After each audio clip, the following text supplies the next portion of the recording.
A very good afternoon, everybody. At the very outset, I would like to thank Dr. Renuka Gahini and Dr. Asarandikar for giving me this opportunity to moderate the session on troubleshooting in cervical cytology for the parallel postgraduate session in this prestigious conference of IAPM. Today, my co-faculty is Dr. Meenakshi Swain, who is an eminent consultant pathologist in Apollo Hospital, Hyderabad. I will be dealing with defining the undefined squamous cells, and Dr. Meenakshi Swain will be talking about facts and artifacts that we come across in our day-to-day reporting in cervical cytology. Friends, any talk in gynec cytology is incomplete without paying tributes to Dr. George Nicholas Papanokolo and his wife Andromache Mavrogeni, who gave birth to cytopathology as a subspecialty of pathology.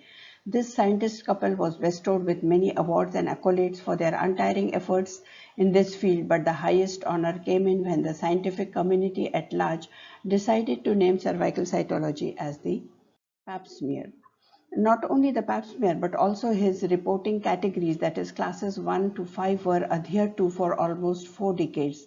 But as our understanding of the pathogenesis of cervical cancer and its precursor lesions improved, the two-tiered morphologic classification of the Bethesda system came into existence, and which is based on the realization that LSIL and HSIL reveal different pathogenesis and that HSIL can arise de novo when the infection is with the high-risk viruses.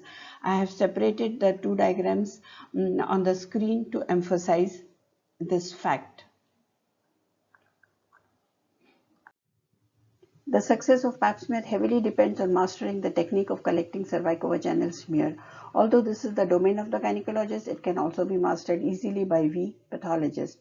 A cervical smear adequately collected from the squamocolumnar junction and the transformation zone well fixed and well stained is still a very simple, economical and convenient method for the detection of the crime committed by the culprit HPV virus. A variety of spatulas, brushes and brooms of different sizes are available in the market and designed to reach the squamocolumnar junction and also cover the transformation zone. Whichever device we use, the commonest condition that we are required to sample, at least in the developing countries, is an inflamed cervix, and the smears in our reporting tray are 70 to 80% of the times they are inflammatory smears. More often than not, a variety of pathogens can be detected in these smears, like shift towards coccobacillary flora, Trichomonas vaginalis, Candida group of organisms, herpes simplex virus, actinomycosis, etc. The epithelial cells in an inflammatory smear are unremarkable in most cases. But the troubleshooting starts when, as a result of long-standing infections, there are reactive cellular changes in the form of significant nucleomegaly. Here you can see the nucleomegaly is 2 to 2.5 times that of an intermediate cell nucleus. There is slight hyperchromasia and there is binucleation, and then you fall into the trap of whether to report it as reactive cellular changes or as atypical squamous cells. These subtle and borderline morphologic features are highly subjective and have resulted in poor reproducibility and overinterpretation of ASK-US. The term undetermined significance might reflect either an exuberant benign change or a potentially serious lesion, and this is where you need to apply strict criteria. Here you can see that nucleomegaly is 2 to 3 times than that of an intermediate cell nucleus. There is slight variation in size and shape, and there is very mild hyperchromasia. Even hypochromatic nuclei can be atypical, but what is more important is the even distribution of the chromatin, which is seen here in all the nuclei, and then this smear can be comfortably classified as negative for intraepithelial lesion or malignancy. Now in this slide here, the nuclei are not only hyperchromatic, but the chromatin is stippled, salt and pepper type, and is unevenly distributed in all 4 quadrants of the nucleus, and there is slight nuclear membrane irregularity. Is this exuberant RCCI, or would you like to report it as ASK-US? So whenever you are in a dilemma, you can take a second opinion from your colleagues, also go into the clinical details and reports of past pap smears and HPV DNA testing. It is unlikely to be as QS if previous multiple consecutive reports are NILM and or high risk HPV test is negative. The third option is that you can repeat her cytology after 6 months, and if these findings persist and HPV DNA test has not been done previously, it can be advised. So when do we report atypical squamous cells? What needs to be very typical of this atypical category is that the cells in question should be showing squamous differentiation, increased nuclear cytoplasmic ratio, and nuclear abnormalities. And if these nuclear abnormalities or nuclear changes are equivocal, that is qualitatively or quantitatively insufficient for a definitive interpretation, you can report it as QS. At times you may see only an odd cell showing multinucleation or cytomegaly, or occasional cell with a smudged nucleus may be seen here and there in the smear. The standard criteria for ASC-US cells is that the nuclear size should be up to 3 times, whereas in LSL it is more than 3 times the size of the intermediate cell nucleus, and the nucleus occupies less than 50% area, cellular area. It is either hyper or hypochromatic with finely speckled punctate salt and pepper type of chromatin, and membrane irregularity may or may not be present. Now, what is the recommendation for such patients? These patients ideally should undergo HPV DNA testing, but if this facility is not available or not affordable, the smear may be repeated at 6 months and 12 months, and if these abnormalities persist, then colposcopy is advised. Troubleshooting also starts when you see such dyskeratotic and parakeratotic cells or anucleate squams either singly or in thick dense stacks. These generally come from the surface of benign warty lesions. Parakeratotic cells are miniature keratinized mature squamous cells. When they show atypical pleomorphic nuclei, they need to be reported.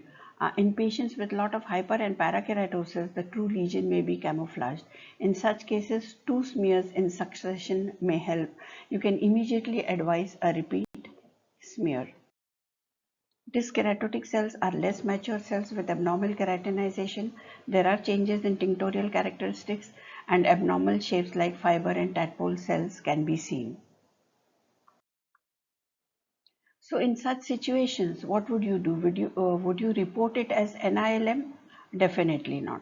Should you report it as LSIL? In the absence of classical coilocytes or cells of LSIL, you cannot report it as LSIL2. So should you report it as ASC-US? If not liberal, a judicious use of ASC-US as a diagnostic category significantly improves the clinical usefulness of the PAP test. Like in this biopsy, the atypical parakeratotic layer may camouflage a more ominous lesion, as I said before, and therefore colposcopic evaluation and directed biopsies of flat warts or leukoplakias can often reveal a high-grade lesion. If there is excessive reliance on the presence of coilocytes as a sole diagnostic feature, then HPV infection may be missed on cytology in around 15 to 20% smears. Factors which interfere with the maturation of cells like ossiples, inflammation, or epidermal atrophy may result in absence of coilocytes. Recognizing and reporting any 2 of these non-classic changes like the cell plaques, hyperkeratosis, parakeratosis, dyskeratosis, increases the sensitivity of cytologic diagnosis of HPV infection and can be triaged with HPV DNA test.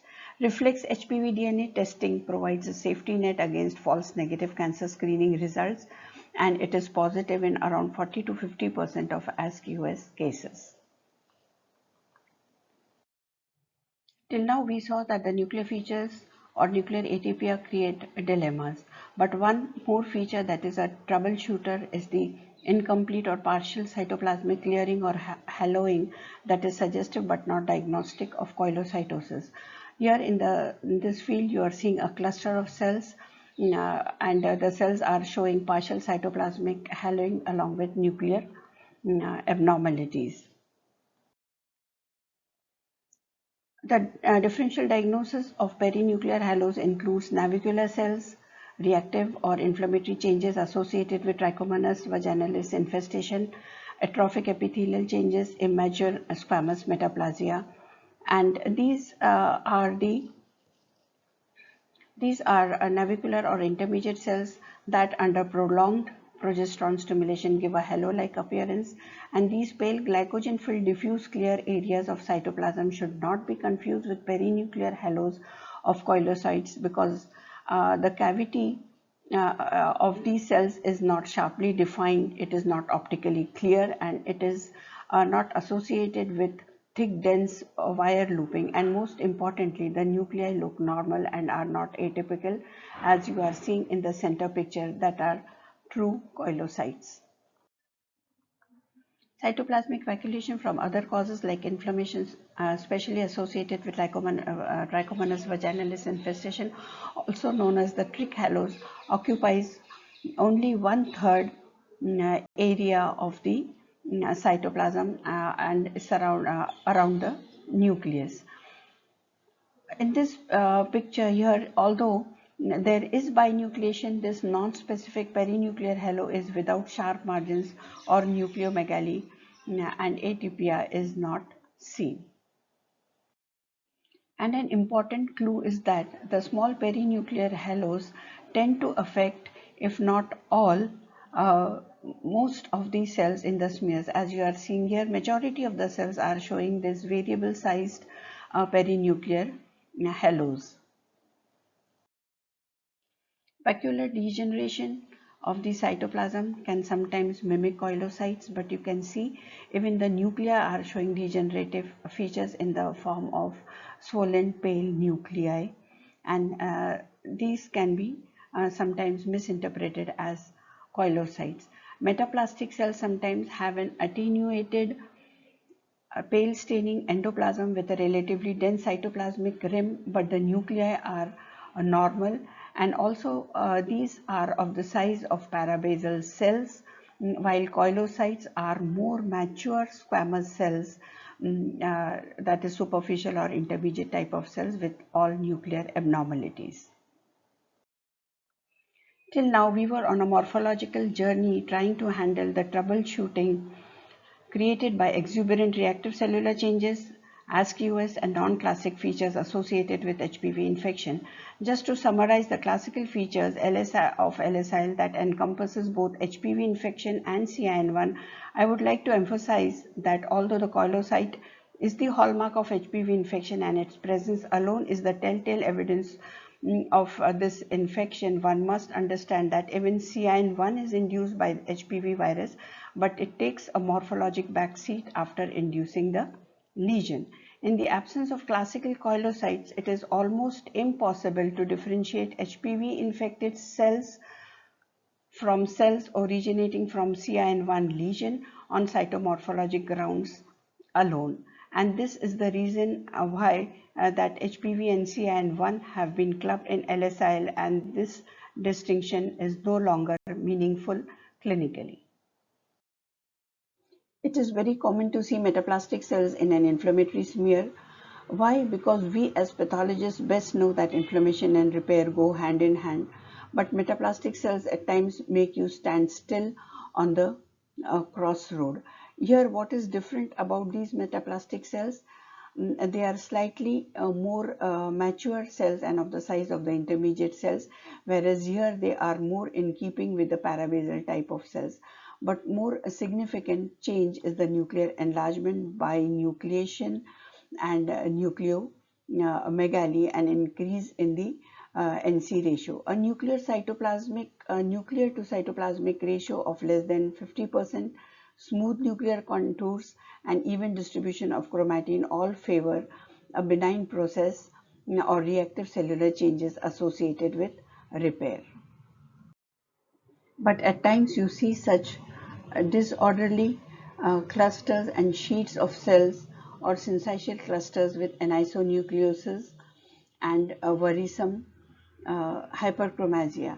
The chromatin is fine to coarse and evenly distributed with modest nucleolar prominence. These are atypical immature metaplastic cells consistent with reactive and reparative changes, and the presence of inflammatory cells intricately mixed with these atypical metaplastic cells is a clue that this is an inflammatory process and can be safely reported as NILM.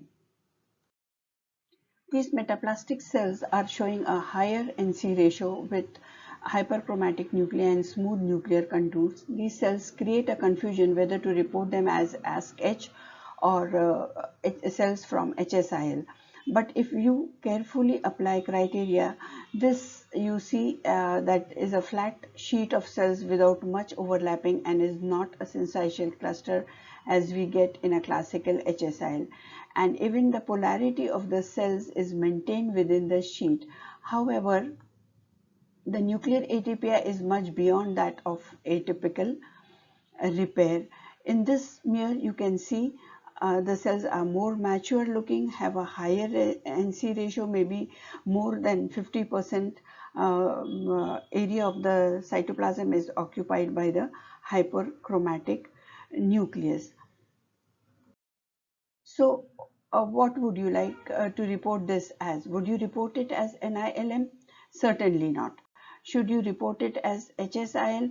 I think not, because we did not see any syncytial clusters of immature round cells typical of HSIL or significant nuclear contour abnormalities in the form of notches or bulbous protrusions, grooving or indentation of the nuclear membrane. So should you report it as ASC-H? Yes, ASC-H, that is atypical squamous cells, cannot rule out high-grade lesion designation would be most appropriate for these cells. Also remember that morphology of cells coming from a lesion of CIN2, which is now clubbed in HSIL, may not show small round cells and a very high NC ratio, creating a diagnostic challenge as we saw in this picture. Around 10% of all lesions belonging to the ASC category are ASC-H, in which the cytology changes are suggestive of but not diagnostic of HSIL, or when the atypical cells are very few in number or qualitatively insufficient for a definitive interpretation of HSIL, the ASC-H category can be used judiciously. These are the differential diagnosis of cells showing features of ASC-H. Also, there are several patterns that can be seen, like the small cell type and the keratinizing type. LBC specimens particularly create diagnostic dilemmas when the immature metaplastic cells are seen singly and appear smaller, rounder, and do not flatten out because they are lying in a liquid medium. You need to do up and down focusing to see the nuclear details. When they are difficult to resolve any further, ASC-H is an appropriate interpretation. But at times you see very clear morphology and the cells meet all the criteria of HCIL, but they are very few, and then you can choose to report them as ASC-H. Now here you are seeing small round cells with high NC ratio, and in the vicinity you are seeing such dyskeratotic or keratinized cells. Here again you are seeing a single cell which is hidden behind the normal cells, and it is having deep nuclear indentation and bulbous protrusion of the nuclear membrane. Now, a large number of such cells, also known as the litigation cells, have been picked up by rescreening and by automated devices in the West, and therefore automation and artificial intelligence has gained tremendous popularity. ASC-H reports are not triaged with HPV DNA test, and the patients are straight away referred for colposcopy. In severe atrophy, the epithelium is so thin that deeper cells are scraped easily. These cells are parabasal or basal in type and are showing nucleomegaly and hyperchromasia. Although the sheet is flat with distinct cytoplasmic boundaries and there is regular pacing between the cells, It is extremely difficult to say whether these are immature metaplastic cells from an atrophic and inflamed epithelium, or this is HSIL because of the high NC ratio and hyperchromasia. The category of ASK-H cannot rule out HCl is most useful. A repeat smear, what is recommended is a repeat smear after application of estrogen for 1 to 6 weeks, and this may resolve the dilemma. The hormonally deaf cells of HSIL will stand out against the newly matured squamous cells. Biopsies are also difficult to interpret in cases of atrophy, and a P16 immunostain is of help to differentiate between metaplasia and H cell small cell type found higher up in the canal. At times, the troubleshooting is at its pinnacle when you are unable to decide whether the morphologic abnormalities are of LSIL or HSIL. This can happen sometimes in HPV infection. Commonly, HPV is associated with mild dyskaryosis or CIN1, but the nuclear appearance may be more comparable with moderate dyskaryosis or CIN2, simply because here we are unable to gauge the maturity, cytoplasmic maturity. In such cases, 2014 Bethesda system recommends that instead of overcalling of SIL grade or CIN grade, one can give an interpretation of ASK-H in addition to LSIL interpretation. Similar is the situation with these cells. Here the nuclei are large, but the cytoplasm is highly variable, and you are unable to decide whether these are cells of HSIL or LSIL. The HCGs, or the hyperchromatic crowded groups of cells, is another troubleshooting condition. These are either microbiopsies or thick clusters of cells, which makes it difficult to determine if the cells are reactive or neoplastic, whether glandular or squamous or endometrial in origin. Cellular and nuclear details are difficult to visualize, but definitely there is loss of polarity of nuclei within the cell clusters, as you can see here.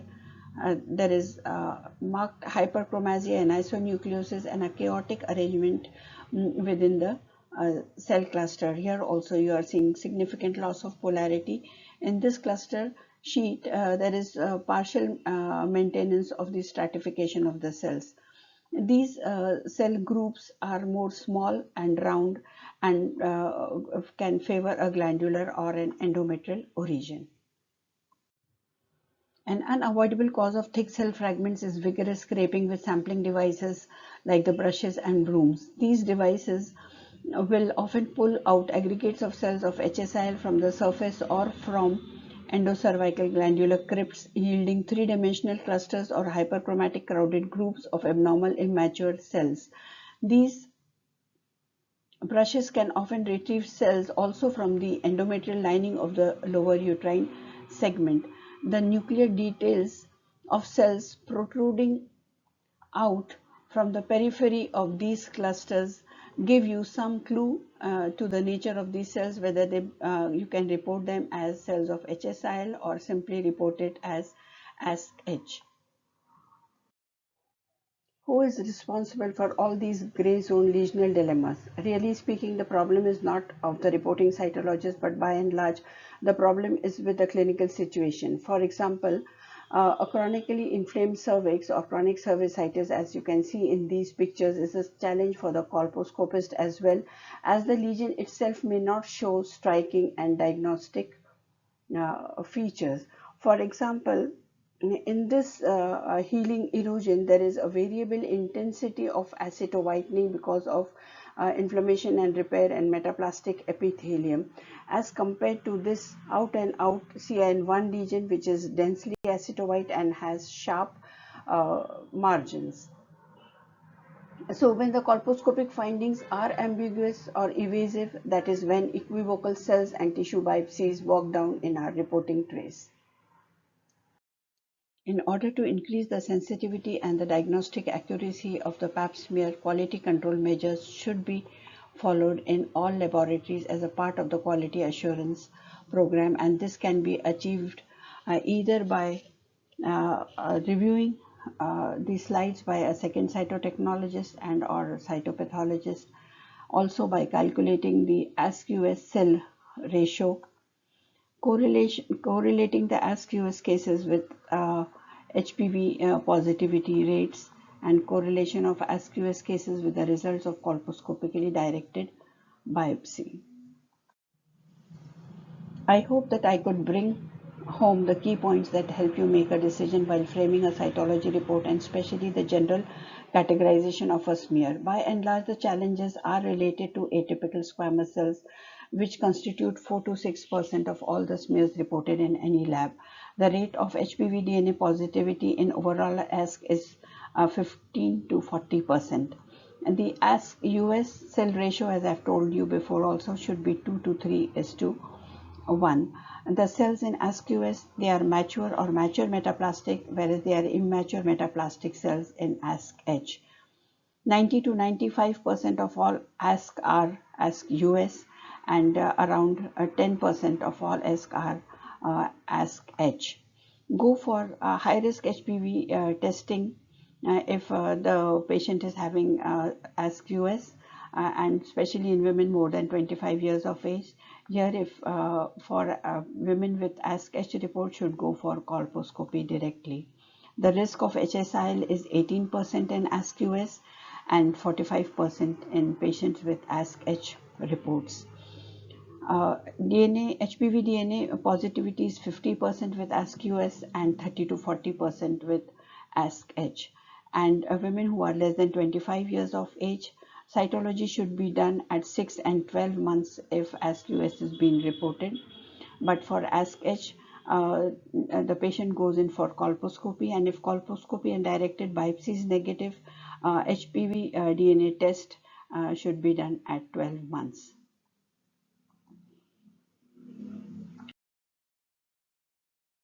Thank you, dear all, for your patient listening. Thank you very much.